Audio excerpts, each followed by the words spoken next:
Welcome back to Post Time.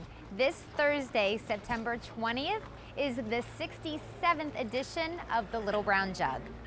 Simply put, it's a race that dreams are made of. While the Hambletonian is the sport's premier trotting event, it's pretty safe to say that the Little Brown Jug is the premier pacing classic in harness racing. It's an event for 3-year-old side-wheelers that provides a fascinating chapter in the more than a century-old history of harness racing. The Jug is rich with tradition of the famed Grand Circuit. It's a part of Americana and always will be. The Little Brown Jug has attained great success in part because it annually brings the best of the harness racing sport, both human and equine, to the intimate setting of a country fair in America's heartland. The Little Brown Jug is a race that takes place in Delaware. Well, actually, it takes place in Delaware, Ohio, during their state fair. It's such a popular race that each year over 50,000 people from around the country travel to the event. And some people even lock their chairs to the fence and leave them there the whole year so that when they come back, they'll have a seat for this big race. The Little Brown Jug has a rich history. The event is for 3-year-old pacers.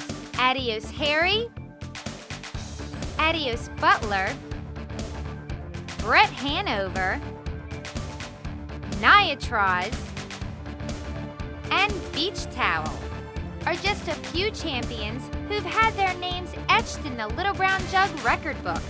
This race does not only test a horse's speed, but also a horse's endurance, as the winner must win 2 heats in the same day.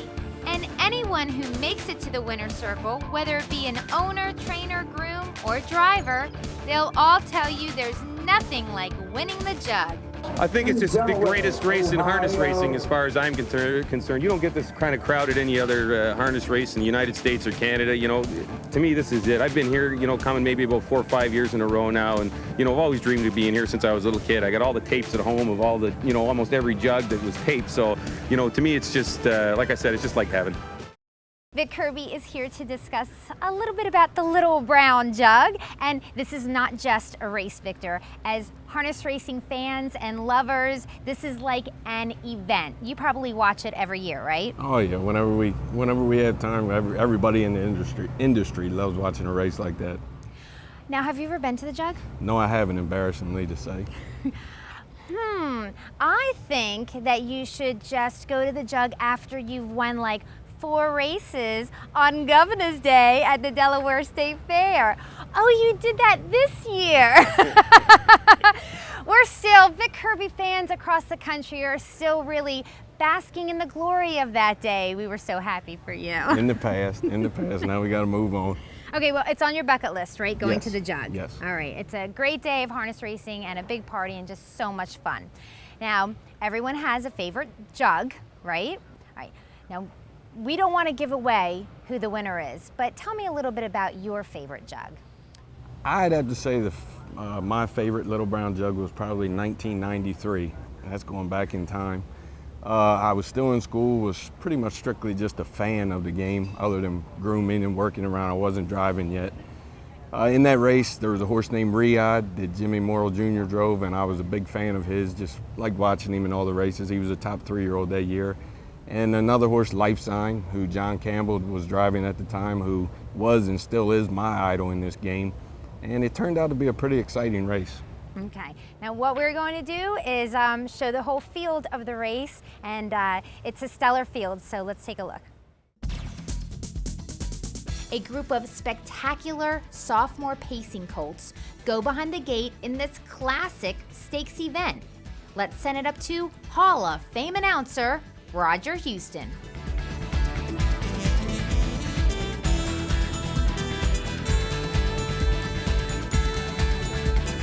The 3-year-old pacing colts are in behind the gate for the second heat of the Little Brown Jug.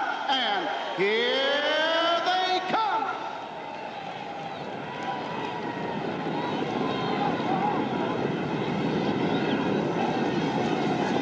They're up in Racing. Life Sign steps out of the gate on the outside, but Riyadh is speedy from the inside.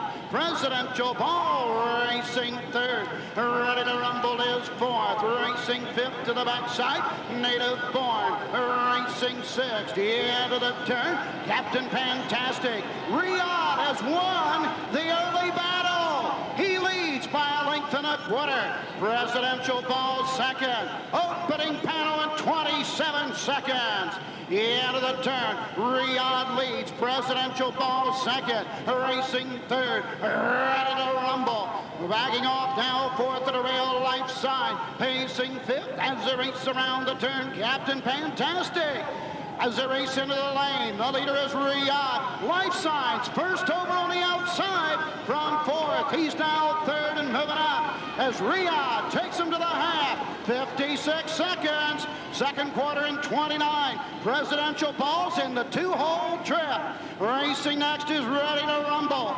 On the move on the outside, Captain Fantastic is fifth. Racing sixth, getting personal, seventh at the rail. Native Born moving to the outside, down the backside and Corvo Big to the three quarters. Riyadh leads them by a length. Life Sign on the outside. Presidential Ball's locked in. Three quarters, 1:23 and 4, 27 and 4, and Riyadh has the lead. Life Sign second. Presidential Ball's buried at the rail.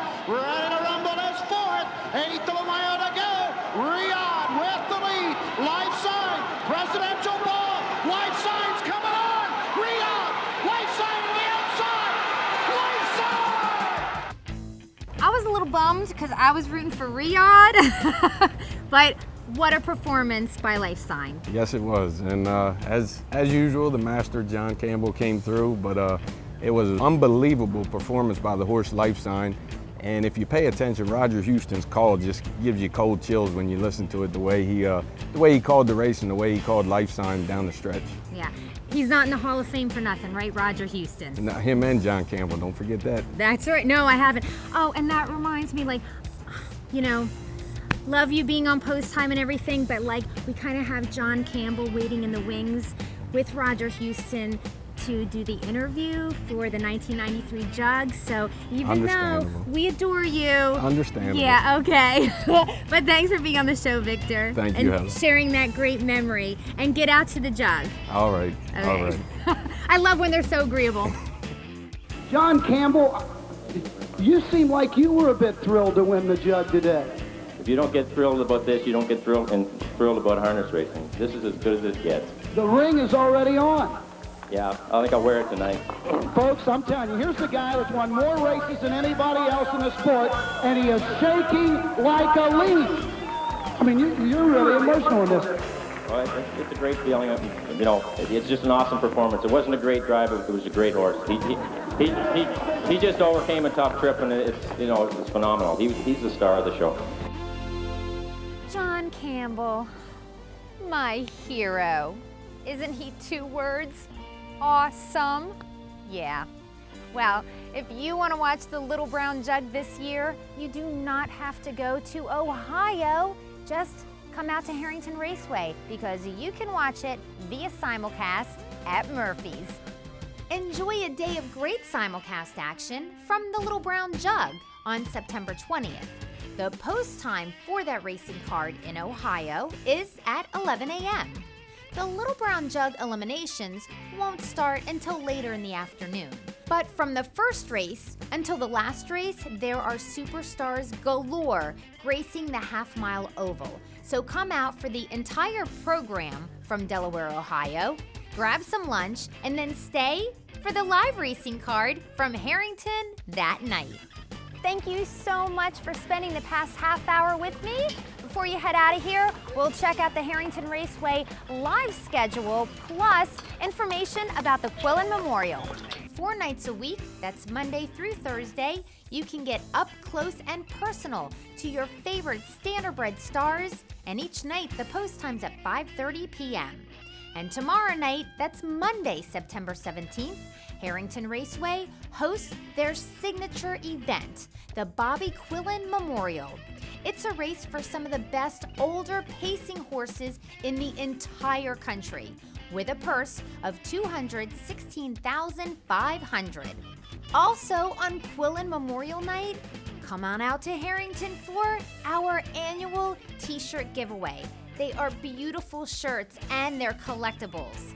Get out here early while supplies last. Have a wonderful week. I'll see you up at the track, and God bless.